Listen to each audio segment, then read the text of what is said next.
O ministro do Supremo Tribunal Federal, Edson Fachin, tomou posse hoje na presidência da Corte e também no comando do Conselho Nacional de Justiça. O ministro Alexandre de Moraes foi empossado no cargo de vice-presidente. O presidente Lula, o vice Geraldo Alckmin, também os presidentes da Câmara dos Deputados Hugo Motta e do Senado Federal, Davi Alcolumbre, participaram da cerimônia. A sessão foi aberta pelo até então atual presidente ministro Luiz Roberto Barroso. Já como presidente empossado, Fachin conduziu a posse do ministro Alexandre de Moraes na vice-presidência. Em nome do tribunal, a ministra Carmen Lúcia fez o discurso de saudação aos novos dirigentes da Corte. Carmen Lúcia falou e citou a função do STF de guardar a Constituição. Ela também citou o Estado Democrático de Direito e afirmou que democracia não é incumbência só do STF. A democracia não é incumbência única deste Supremo Tribunal Federal, sabemos bem. É de toda a cidadania. Não há democracia sem democratas, nem república sem repúblicos. O compromisso por essas escolhas é de todos e de cada um de nós. Esta casa tem apenas a função de não permitir que a democracia seja quebrantada, sabedores que somos todos, que a prepotência não arrefece seu ânimo, estando sempre à espreita. Mas ela não vence se não se desiste do direito e da justiça. Por isso, a democracia e os democratas hão de estar sempre alertas e o direito vigilante, eficaz. Aprendemos que a sabedoria apaixona-se também e que a ciência pode ser sectária. Por isso, precisamos da objetividade do direito e da responsabilidade permanente e integral das juízas e dos juízes. A eficiência do Estado Democrático de Direito impõe que esteja sempre atento às exigências da cidadania, especialmente dos mais vulneráveis, cujos direitos iguais estão postos no sistema de normas jurídicas. Mas esses vulneráveis ainda se estendem nus de direito nas estradas e nas calçadas frias e esfomeadas, sem olhar sequer de humanidade. Não há como se resignar com a injustiça sem se deixar morrer um pouco em nossa própria humanidade. Em tempos de radicalismos febris, vazios e inúteis, os perigos estão mais próximos do desgaste mais profundo em detrimento dos valores democráticos, capturados muitas vezes, especialmente pelos mais frágeis, pelos discursos salvacionistas e estéreis, que são, todavia, ofuscantes do palavrório facilitado e ilusório. Os nossos não são tempos de imprudência, que valentia não é coragem, nem poltronice é neutralidade, mas omissão. Mas ainda se reclama, portanto, de todas as pessoas maior empenho na solidariedade para a arquitetura de uma sociedade humanitária. Às juízas e aos juízes se impõe temperança, aplicação e comprometimento com os valores democráticos das liberdades, igualdades e justiça. Sem o atendimento desses princípios valorados constitucionalmente, não se chegará à sociedade fraterna, pluralista e sem preconceitos, fundada na harmonia social e comprometida com a solução pacífica das controvérsias, como estampado no preâmbulo da Constituição do Brasil de 1988. Quem também discursou na posse de Edson Fachin foi o Procurador-Geral da República, Paulo Gonet. Com firmeza e clareza, preconiza que o vigor das medidas de contenção da criminalidade não pode exceder o axioma que repele a violência do Estado como política pública. Essas posições críticas são certamente fruto de meditação e de sedimentação no meio acadêmico, onde o nome do presidente Fachin há muito se avantaja. A consistência que embasa suas posturas em casos difíceis tem por si mais de 200 colaborações doutrinárias elaboradas por Sua Excelência. Ao ministro Fachin, também por isso, não lhe falta o reconhecimento dos seus pares universitários, dos seus colegas de magistratura e dos advogados do país, vertido em 2 dezenas de obras coletivas editadas em sua homenagem.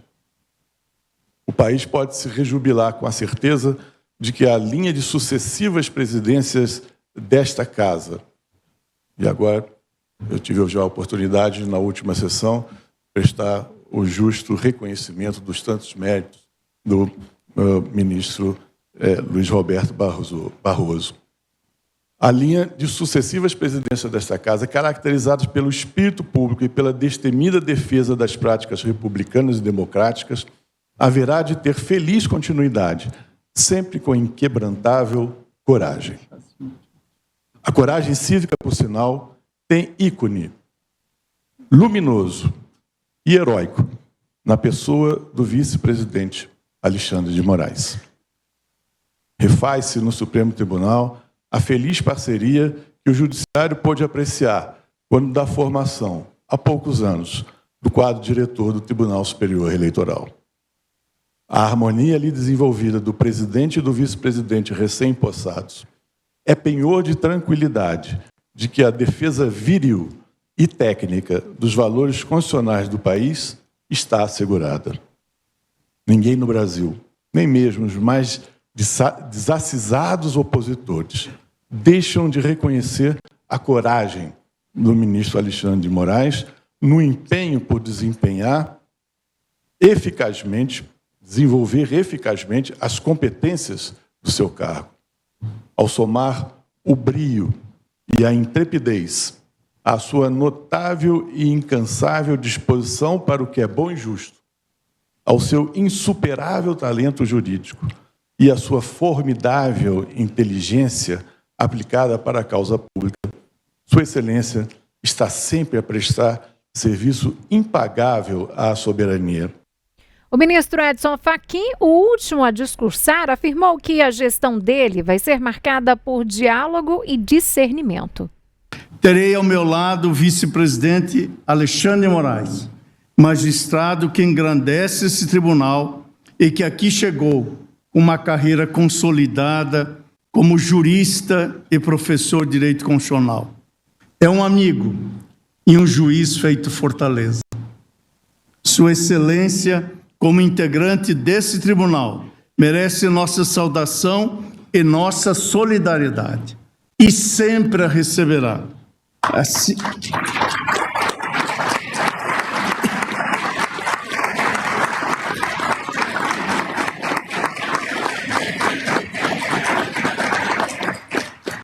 E sempre a receberá, como assim o faremos em desagravo a cada membro desse colegiado, a cada juiz ou juíza desse país, em defesa justa do exercício autônomo e independente da magistratura. Estou certo de que o tribunal que integro e que passo a presidir não falta à Constituição, nem deslustra sua tradição. Com serenidade, empenhar-me-ei na preservação dos valores que moldam a identidade do Supremo Tribunal Federal. Impende voltar-se ao básico. Queremos racionalidade, diálogo e discernimento. Nossa matéria de ser empírica e verificável. Antes mesmo dos direitos ou das garantias, temos deveres a cumprir. A dinâmica que enlaça tradição e movimento projeta mudanças sem assodamentos, senda na qual caminharemos. Nesta cadeira de presidente, não encontro apenas um assento, e sim a presença viva dos mestres que me formaram e da memória generosa das pessoas que me apoiaram nesta caminhada. Sou de uma geração que carregou o sonho de um país melhor. Não há poder maior que esse. É ele que amalgamou a Constituinte de 1988. Essa virtude, dar crédito antes mesmo de ver, precedeu nossas conquistas republicanas e democráticas. Não é menor a importância da russoniana virtude de quem acredita na ética republicana e na força do trabalho, com igualdade de oportunidade e de recursos, e que por isso mesmo rejeita as facilidades, rejeita os favores, rejeita a astúcia para burlar normas de conduta, como também rejeita a censura, a violência e a truculência. A Constituição de 1988 nasceu dessa resistência cívica, e antes dela havia a chama da esperança. Ela informou o texto constitucional. Ela continua acesa e nós vamos mantê-la assim. Senhoras e senhores, renovo hoje nosso juramento e assumo a presidência com esse mesmo alento, com respeito e deferência ao dissenso e à diferença. Realçando a colegialidade, aqui venho a fim de fomentar estabilidade institucional. O país precisa de previsibilidade nas relações jurídicas e confiança entre os poderes. O tribunal tem o dever de garantir a ordem constitucional com equilíbrio. Hoje é o dia de reafirmar compromissos. É mandatório respeitar as leis e as instituições. Contudo, é verdade que as pessoas precisam querer e ter razões para confiar no sistema de justiça. Impende ter confiança e consciência nas condições históricas que o presente traduz. Por isso, é tempo de realimentar os elementos fundantes da estrutura do Estado brasileiro e, com isso, reforçar os princípios que informam a democracia na República. E o repórter Edio Ferreira Júnior acompanhou toda a sessão de posse do ministro Fachin em Brasília e traz mais informações para a gente sobre o dia de hoje. Boa noite para você, Edio. Boa noite a você que nos acompanha pelo canal de O Tempo no YouTube e a vocês aí no estúdio, contando que o novo presidente do Supremo Tribunal Federal, Edson Fachin, toma posse agora à noite, no início da noite, como vice o ministro Alexandre de Moraes. O ministro Edson Fachin fez uma deferência ao ministro Alexandre de Moraes, o classificando como um juiz fortaleza.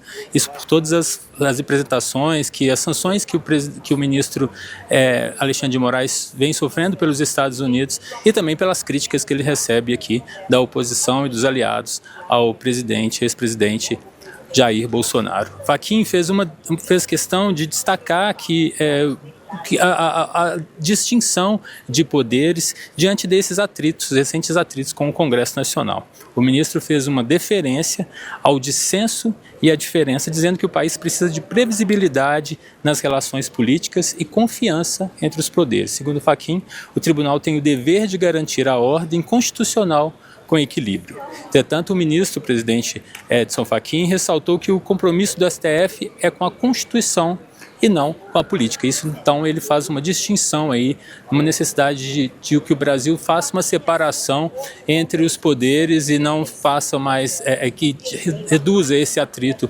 entre o poder judiciário e o poder legislativo. Fachin é o novo presidente, fez questão também de pontuar que o STF precisa de confiança da sociedade. Segundo ele, a fé antecede as instituições. Fachin foi indicado ao STF pela ex-presidente Dilma Rousseff em 2016 e assumiu a presidência depois de ser eleito numa eleição simbólica aqui na Corte, onde o ministro mais antigo, que não assumiu ainda a presidência, assume o cargo. Então ele tem como vice agora, nesse biênio 2025-2027, ele fica até setembro de 2027 na presidência, e tem aí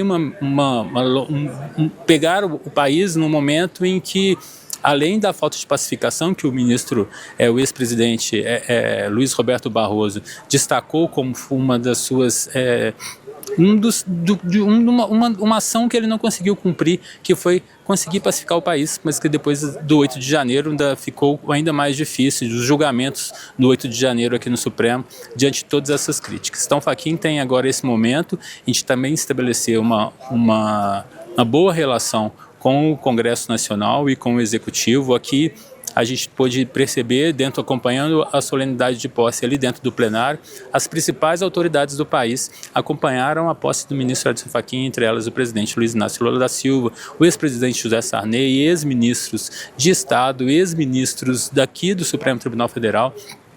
uma solenidade bem prestigiada, que a princípio foi começando assim mais cedo, pouco antes do horário, as autoridades ainda não haviam chegado e havia até um comentário, um burburinho aqui, de que teriam menos autoridades presentes do que na solenidade de posse há 2 anos atrás de Luiz Roberto Barroso. Essa foi uma solenidade muito mais simples, apesar de longa, e deve marcar como vai ser a nova presidência do STF nesses próximos 2 anos. O ministro tem uma forma muito menos festiva do que Luiz Roberto Barroso de presidir, então as reuniões vão ser com menos jantares, o que a gente brinca aqui é dizendo que são eventos de café e água, sem muita badalação, como foram esses 2 anos com Luiz Roberto Barroso aqui. Então o ministro Edson Fachin tem agora essa missão de assumir esse diálogo com o Congresso Nacional, mantendo uma boa relação já com o Executivo, a posse, a permanência de autoridades aqui, marcam isso de que como deve ser esse jeito do ministro. O ministro tem uma boa circulação aqui no Congresso, aqui no Palácio do STF, e é possível aqui, é um ministro que, diferente dos outros, circula pelo bandejão aqui onde a gente almoça, é um ministro que está sempre presente, você encontra ele ali junto com os seus servidores, com uma certa frequência ele almoça com esses servidores, ele tinha um hábito de fazer umas palestras mensais para o pessoal no gabinete. Então, ele é muito bem visto, muito bem quisto, não só aqui no tribunal, como por outras autoridades dos outros poderes, e assim deve ser marcada essa próxima gestão que começa hoje e vai até setembro de 2027. Eu volto com vocês aí no estúdio. Tá certo, Ed, muito obrigada por trazer os detalhes, portanto, inclusive do que é esperado aí desse mandato, dessa próxima gestão, né? Gestão do ministro Fachin, portanto, nos próximos 2 anos, frente ao STF.